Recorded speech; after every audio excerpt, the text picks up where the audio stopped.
When you think about businesses that are selling through the roof, like Aloe or Allbirds, sure, you think about a great product, a cool brand, and great marketing.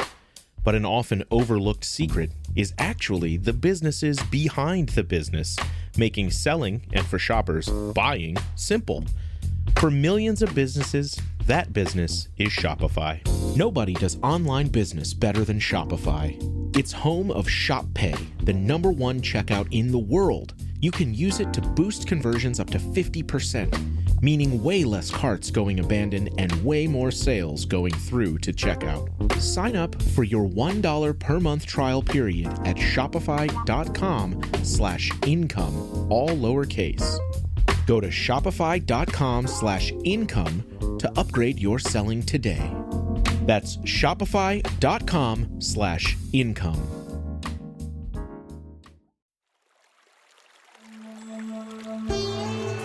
Hi everyone, I'm Deb Flashenberg. Welcome to Yoga, Birth, Babies, a podcast produced by Prenatal Yoga Center. We will be diving into everything prenatal yoga, birth, and baby related, hoping to inspire, educate, and empower you through your journey into motherhood. Thank you for listening. Hi, I'm Deb Flashenberg. I'm the host of Yoga Birth Babies. And today we're going to talk about parenthood and technology. Now, it's possible it's just my age, but when I think about parenthood, I don't automatically think of technology and vice versa. But in this upcoming conversation, we're going to talk about how they can very much coexist and complement one another, and how technology can help with connection, organization, information, education, so many ways that we can use technology to enhance our parenthood experience. So to have this conversation, I have Sarah Trott. She's the creator and host of the Fourth Trimester Podcast. She's also the founder of HelloGaia Parenting Copilot, a tool providing evidence-based support for families, offering fast, reliable answers from pregnancy to parenthood anytime. Sarah is also, she works in tech as a startup advisor, and she also lives in the San Francisco Bay Area. It's really fun. I actually spoke with Sarah on her podcast. We realized it was like 7 years ago. I thought it was more recently than that. And she's just a wealth of knowledge, and she has been in this postpartum world for a really long time. And what's fun is when we started to dig into Sarah's background and what influenced her podcast, The Fourth Trimester, she shared a little bit about her own postpartum experience and how that also led to the desire to create this new app to support new parents. So as someone that's pregnant or as someone that's in that postpartum stage or just someone curious about technology, I think you're going to get a lot out of this conversation. Now, before I chat with Sarah and before you hear that, I always love to give updates about Prenatal Yoga Center. So you can check out our schedule on our website. And by this point, if you've been a PYC student and you go to our website, you'll notice we have a new software we've been running. I'm really excited for you to dive into that, and I hope you're enjoying it. And you can see our online classes, our in-person classes, all our workshops, our on-demand workshops, and our teacher training. So much is on the website along with our past podcasts and blogs and all the good stuff. I also want to say thank you to all those that listen to the podcast and leave a rating and review, but also get inspired to reach out to be on the podcast. We've gotten so many folks that say, oh, I've been listening and I have something I want to share. Maybe it's a birth story. Maybe they're a birth professional and they want to share. So thank you for those that have taken that step to filling out the application to be a guest. If you're out there and you think you'd be a good guest, please fill out the application because I want to hear from you. I'm always excited to have more conversations around this work. All right, I think that's enough from me. Let's take a quick break. When we come back, please enjoy my conversation with Sarah Trott. The McDonald's snack wrap is back. You brought it back. Ranch snack wrap. Spicy snack wrap. You broke the internet for a snack. Snack wrap is back. Ba-da-ba-ba-ba. Hi, Sarah. How are you? Hi, I'm doing great. Thanks so much for having me on the show. Oh, I'm so excited to chat with you. And I'm always really transparent with our community. So what do we figure? It was like 7 years ago I was on your podcast? It was, yeah. Back in 2018. But I'll tell you what, that episode was so wonderful. We talked about everything you need to do to prep for having a baby at home. And it is evergreen material. It is still as relevant today as it was when we talked about it. So everyone should go listen to it. Okay, we'll make sure we have the link in our show notes. But I'm excited to turn the tables and have you as the guest. And I just get to chat with you and pick your brain. So thank you. Absolutely. All right, so let's start with just sharing a little bit about yourself and what led you to an interest in supporting folks in the fourth trimester. Yes. Well, I'm Sarah Trott. As you mentioned, I am a mother of 3 girls. I am a wife. My husband and I live in the San Francisco Bay Area, and I am a transplant to this area from Sacramento, where I grew up. So I am a California native. I am a tech professional. It's my background. And I am the founder and host of Fourth Trimester Podcast, the show that we were just talking about that you've been on. And then I also recently became an app creator, using the content from the podcast as well as lots of accredited sites. And I can talk more about that in a bit, but it's been really a really neat journey to use technology and translate all of this great content I've had of talking with hundreds of perinatal professionals, including yourself, and then translate that into a very easily accessible tool for users. So that's been neat. But I mean, the simple answer to why fourth trimester is parenthood, right? Mm-hmm. Becoming a mom is a really eye-opening experience. And it certainly was for me, particularly focusing on that. What I discovered was a major imbalance of attention that's put on pregnancy and the birth of a baby versus that first few weeks and months and that first year at home with a new baby, and just like really what it's like in those first few months. And, you know, don't get me wrong, like I loved all the pregnancy and birth prep. I really did. And I highly recommend it. So, I mean, I did all the birth classes at the hospital and other stuff kind of privately outside. There's a great resource here in San Francisco called Natural Resources, and they do in-person classes and groups. And they've just been a wonderful resource for me and the community here in the Bay Area. But, and I'll also mention how much I love prenatal yoga because yes, since this is a podcast with yoga in the title, my instructor here is Kari Marble, and I still see her now that I'm well postpartum. Like, you know, my kids are very much grown up and in school now. But, you know, Kari Marble is absolutely one of the best out here on the West Coast. And I know you have yourself a lot of amazing content online for those who can't attend in person or, you know, don't have access. So yay, technology. But yeah, definitely lean into those prepping classes as much as you can before baby is born. But, and this is the big but, right? Don't forget to prepare for that fourth trimester, which is that early time at home with your newborn. Yeah, absolutely. And I feel like that is something that I bring up to the students all the time. But, you know, interestingly enough, we connected with I think she's a midwife, and we had a class set twice. We tried to run this twice about preparing for the fourth trimester. And both times, no one signed up. Actually, I think the second time one person signed up, and I asked several prenatal classes, I'm like, why are you not signing up? And we talked about how important it is. And several of them were super honest, and they said they just can't wrap their head around the other side. And I said, thank you for your honesty, but I'm really encouraging you to put some thought into that, because it will be here whether you can wrap your head around it or not. It will just, you know, on the other side of birth, it will be there. And I think that did kind of snap some people into like, oh yeah, I really do have to plan for it. So I think what you offer, the Fourth Trimester Podcast, your app, is so important. But let's talk a little bit about the story behind starting the fourth trimester. How did your own postpartum experience inspire that? Yes. My story is a little funny, and also one that may resonate with a lot of listeners, because when I share it, I've had a lot of people tell me that they were very much in the same boat. So I became pregnant with my first baby, and my husband and I knew we wanted some support for the birth. And so I was seeking a doula. And so you've probably talked about this a lot on your show, but for any listeners who don't know what that word is, it just means someone who's there to provide non-medical practical and social emotional support, and just someone who will be there with you at the birth at the hospital or wherever you choose to give birth, at a birth center, whatnot. But they'll be there to help guide you and provide advocacy.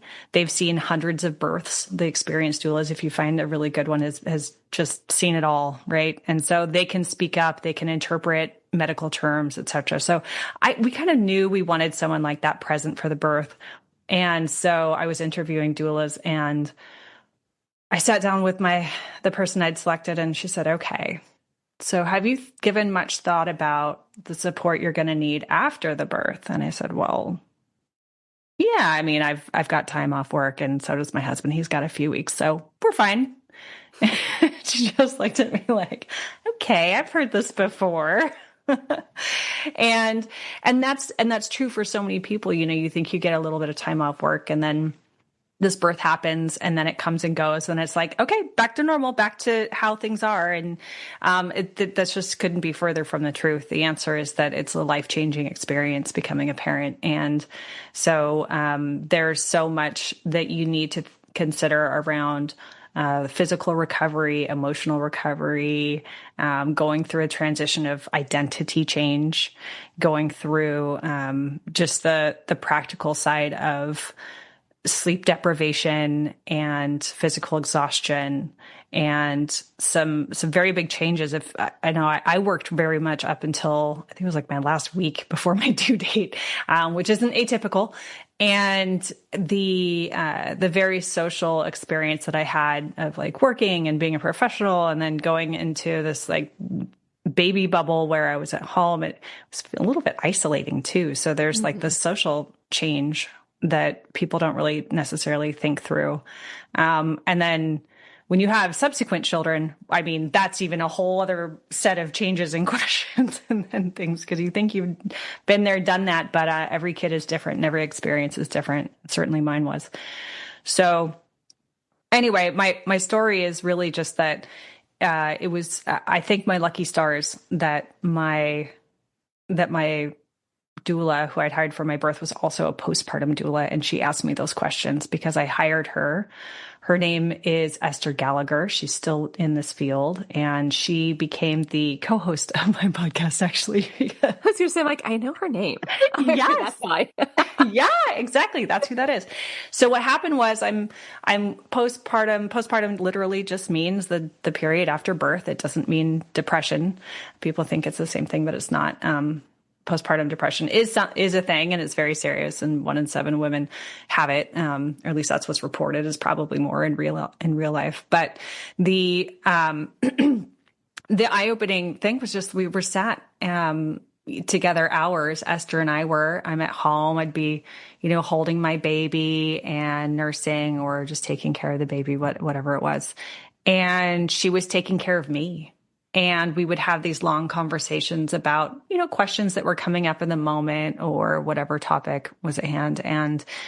And she taught me a lot of things, baby care and self-care. And she and I had these great conversations, and I said, we should be sharing this. Like, no one had any of these conversations with me, beforehand. So let's record some of this stuff. Let's share it out there.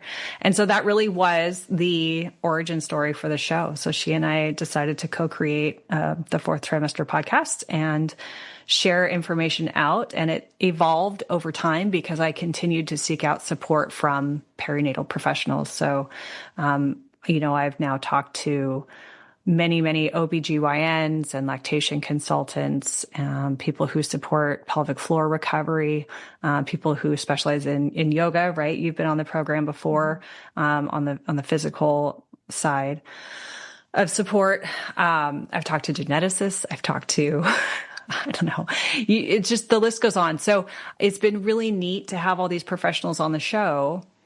And at this point now I've got like hundreds of hours of content from credentialed professionals. And so those conversations ended up being, part of the program. They were the framework that I used for my own research, right? I learned a lot from all of these professionals that I sought out, but then eventually just continued to do the research and have them on the program. So that's what the fourth trimester is these conversations that I had out of my own curiosity, and continued to learn more and more. And I learn with every single conversation. There's always something new, information on practices that are baby friendly, as well as being holistic in terms of providing that emotional, social, mental, physical support.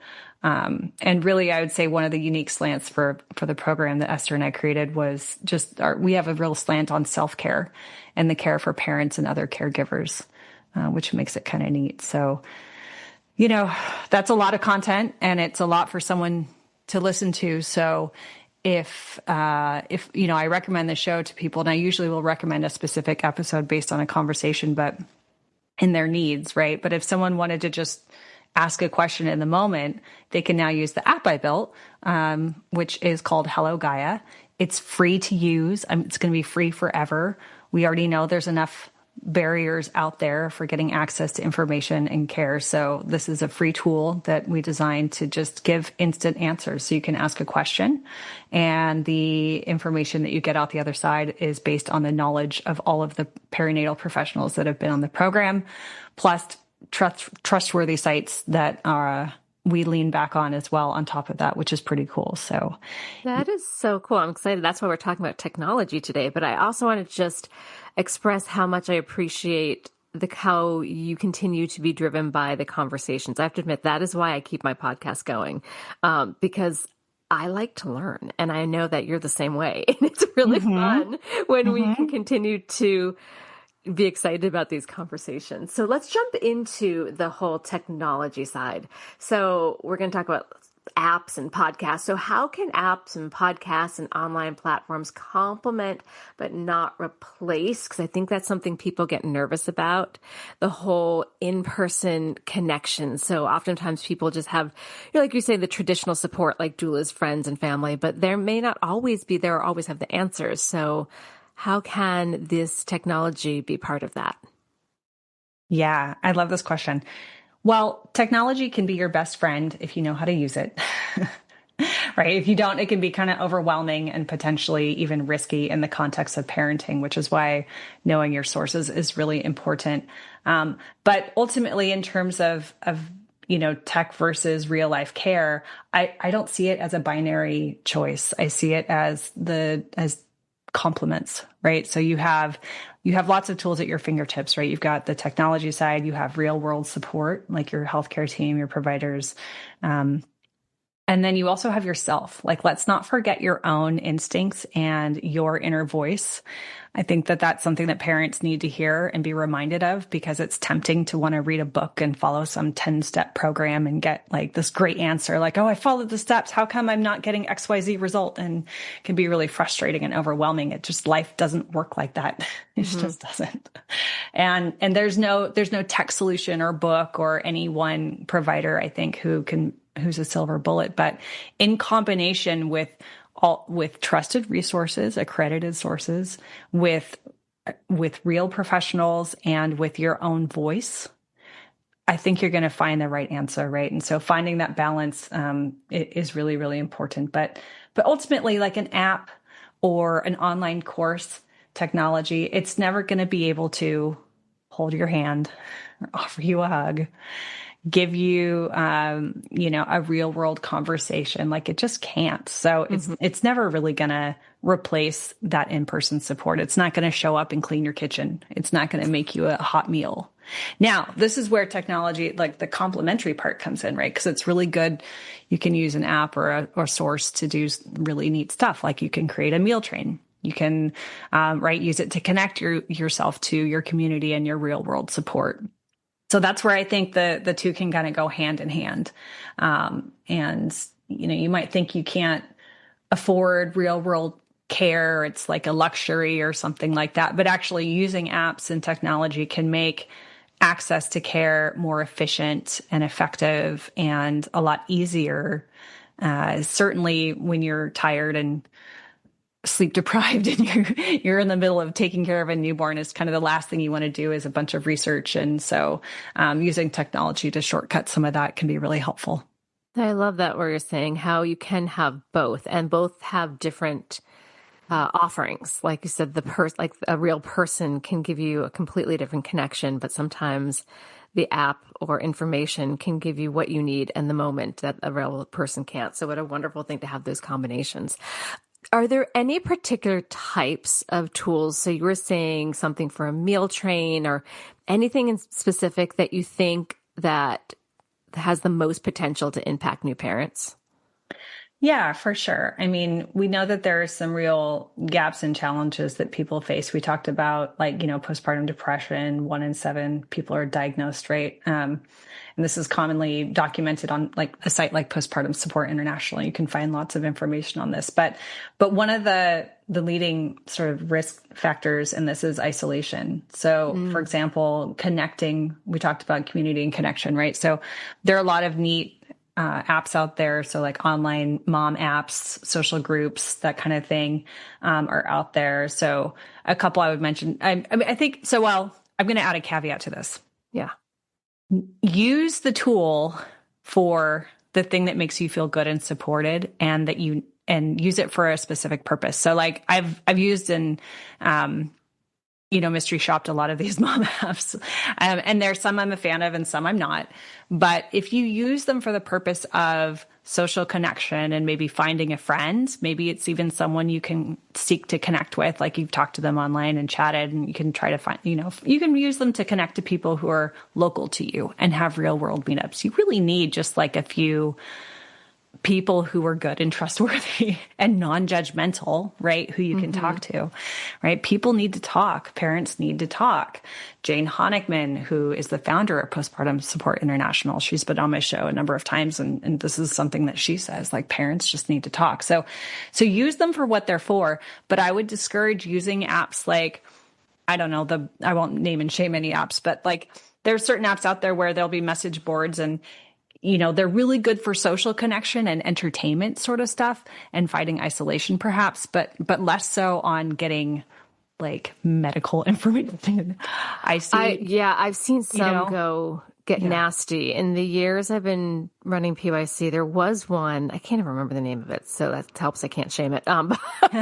It got nasty. Someone would just ask a question about breastfeeding or something. I'm just throwing that out there. And some people are like, don't feel the pressure to do that. And people are like, oh, absolutely feel you have to, like, it could get overwhelming. So I just wanted to jump in and say, yeah, like, be careful how you use those. But you're right. They can be incredibly supportive at the same time. Right. One that and that's the point, right? Don't ask a medical question on something that's meant to be social entertainment. Ask a medical question to a medical provider.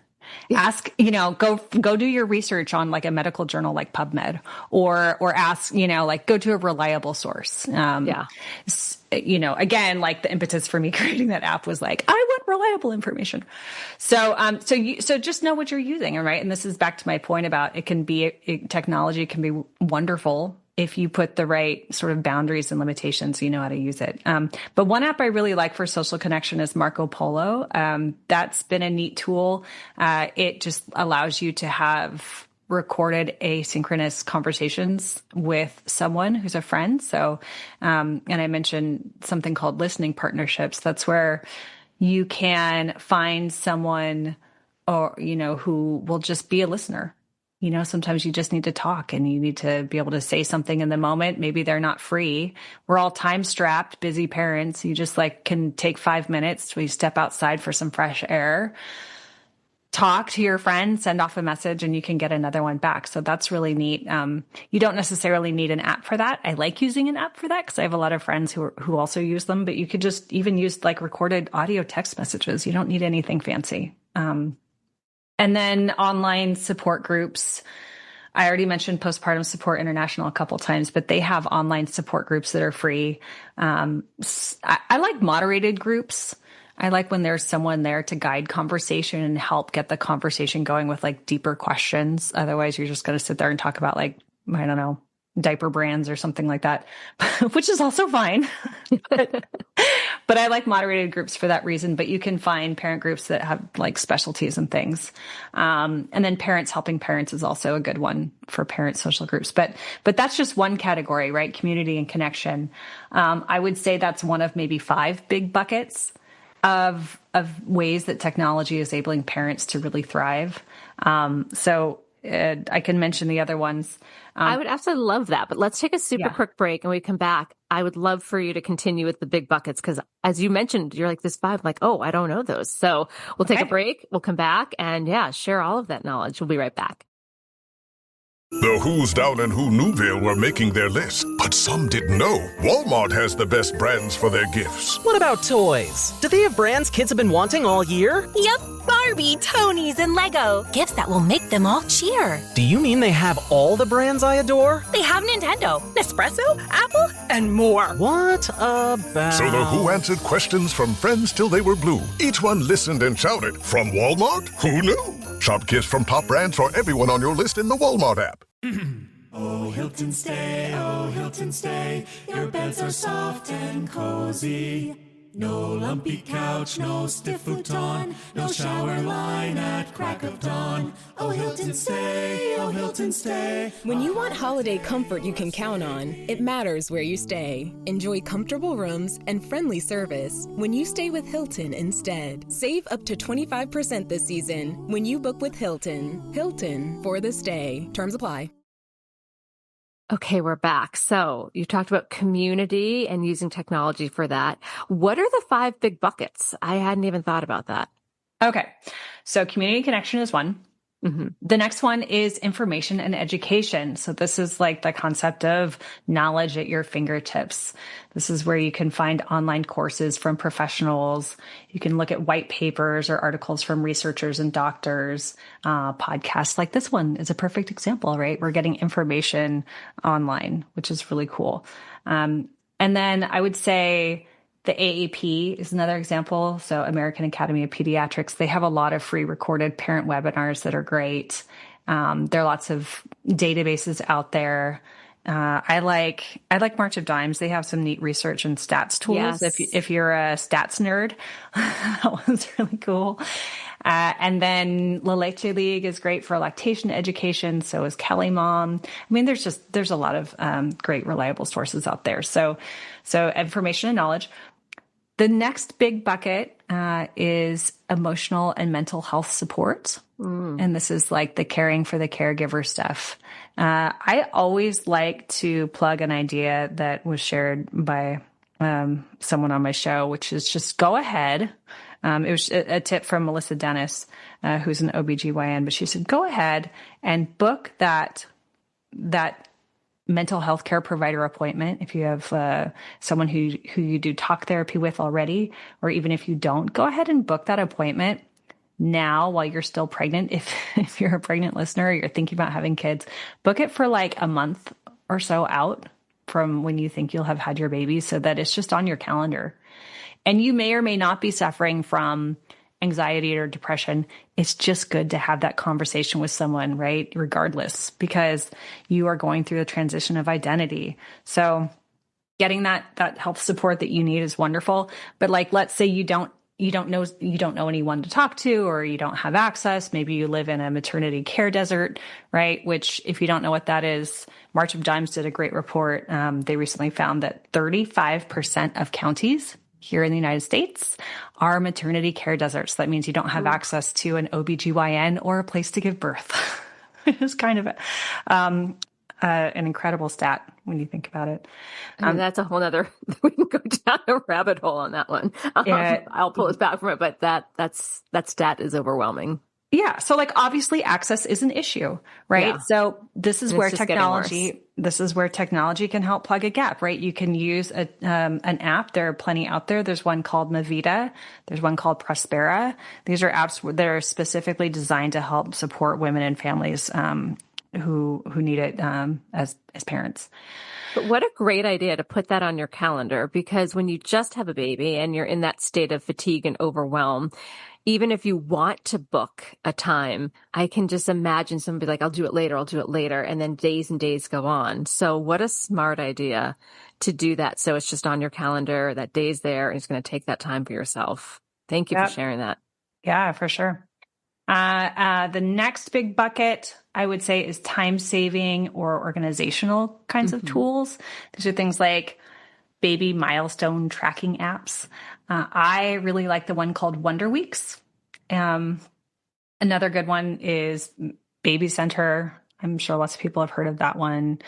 We talked about meal train type sites and apps that are really good for, getting food delivery, but they're also like grocery apps and other delivery services you can use. So even if you can sign up to offer someone a meal and you don't even have to do it, you can just like have it delivered to them, which it makes it very turnkey. And then I also mentioned shared calendars. That can be really helpful if you're trying to coordinate with different caregivers for things. So organization tools are, really a parent's best friend. I don't know about you, but becoming a parent, like a lot of professionals, it just is such a forcing function to be extremely efficient.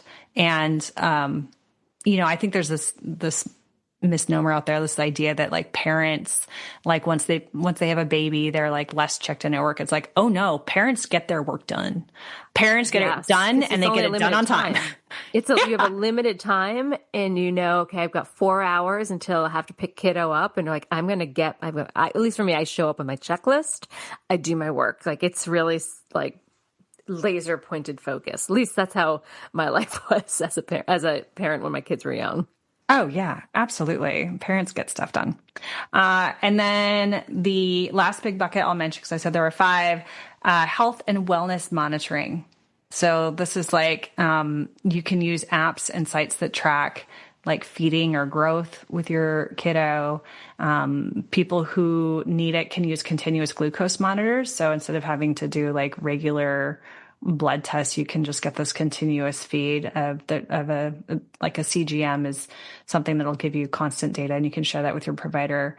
There are also some neat like sock-like wearable baby monitors that you can use if you want to track oxygen levels. I had a company that did that. They were a sponsor for the podcast. Oh, okay. I thought that was interesting. Tell me your thoughts on that. I'm curious your feedback.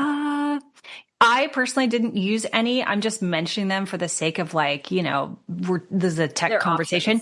I think they could be really useful, especially if you're working with a healthcare provider and they recommend it and they say this would be useful for some specific reason.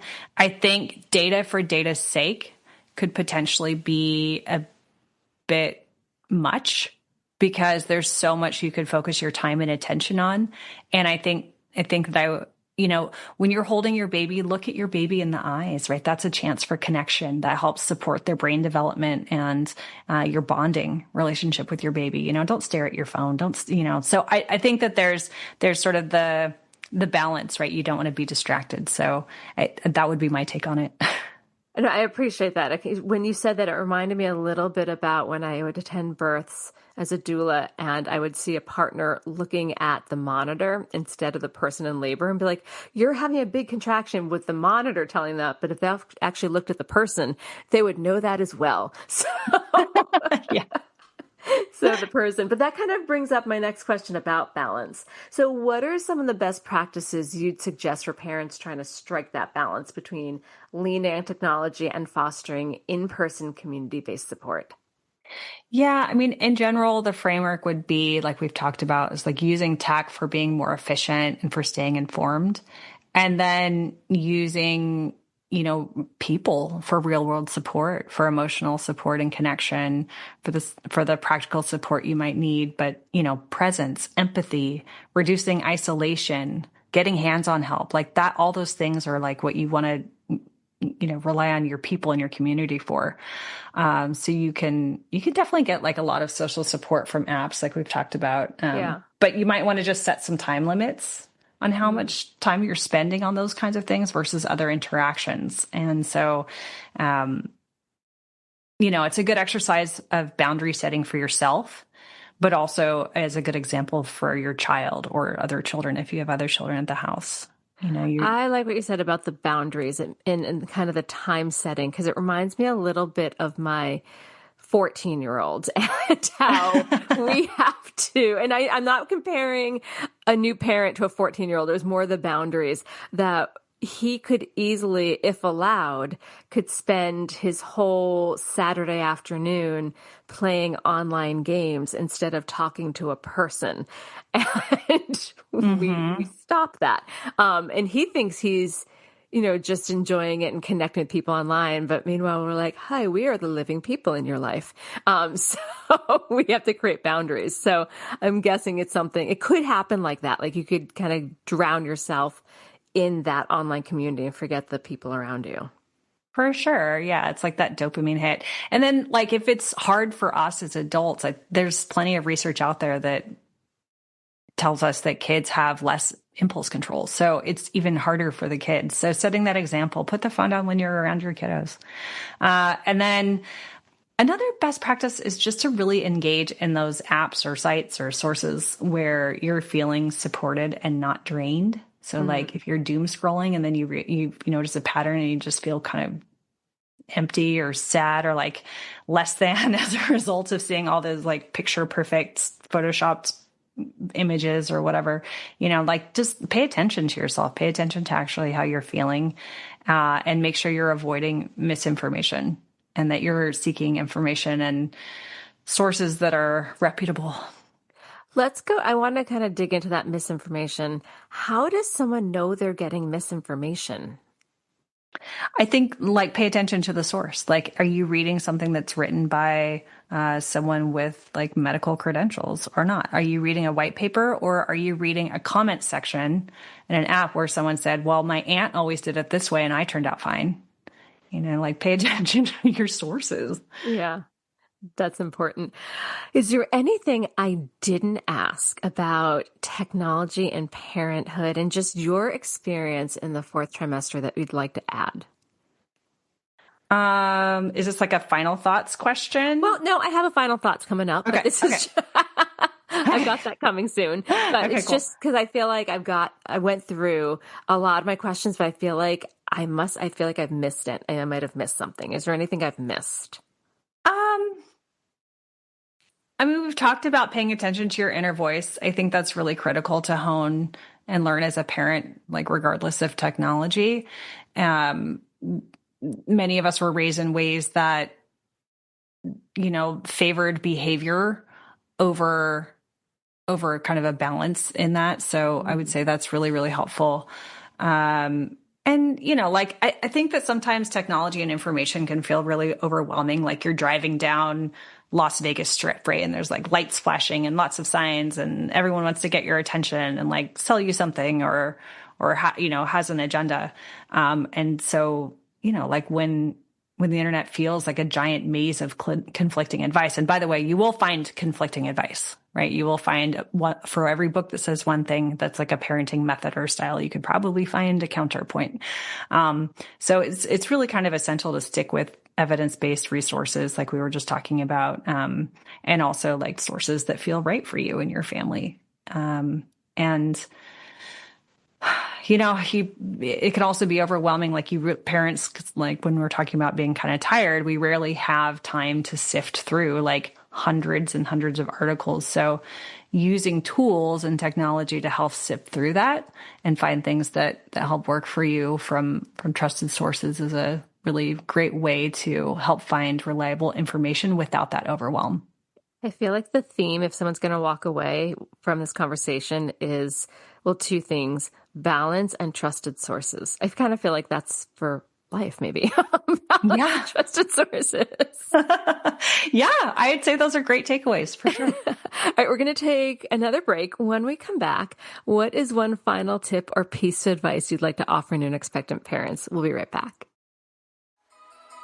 When the holidays start to feel a bit repetitive, reach for a Sprite Winter Spiced Cranberry and put your twist on tradition. A bold cranberry and winter spice flavor fusion, Sprite Winter Spiced Cranberry is a refreshing way to shake things up this sipping season. And only for a limited time. Sprite, obey your thirst. Okay, we are back. So I'm very curious how you're going to pull from this, because you've had hundreds of episodes where you've spoken with experts, so you could pull from that. You're also a parent. So I'm really curious, what is popping into your mind for one final tip or piece of advice you'd like to offer new and expectant parents? Yes. Well, here's what I would say. There are no magic formulas or 10-step instruction manuals for perfect parenting outcomes. I wish there were. Trust me, if there were, I would have followed them too. But finding balance between trusting your own instincts, researching evidence-based information, and working with professionals who you trust, who make you feel supported, is really key. So when you're doing all three of those things in combination, you're just bound to land on what's right for you and your family. That is perfect. Where can people find your work? So you can say where they can find your podcast, your app, all the good stuff. Great. Thank you.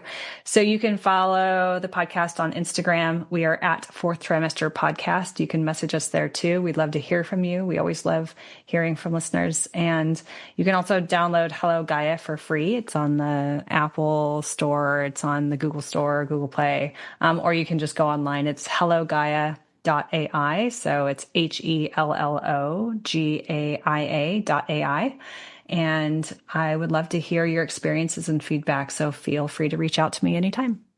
Sarah, this is so much fun reconnecting after many years. I really didn't realize it was like 7 years ago, but and honestly, I was sitting in the same room as we are now. So how fun reconnecting. Thank you so much for sharing all this amazing knowledge and so many resources. I really appreciate that. And introducing everyone to your new app. Well, thank you so much for having me. It's been great to reconnect.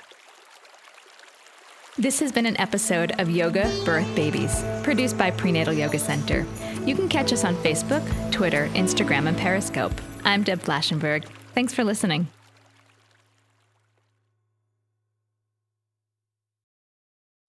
Discover Mercer Labs Museum of Art and Technology in New York City, where creativity meets innovation.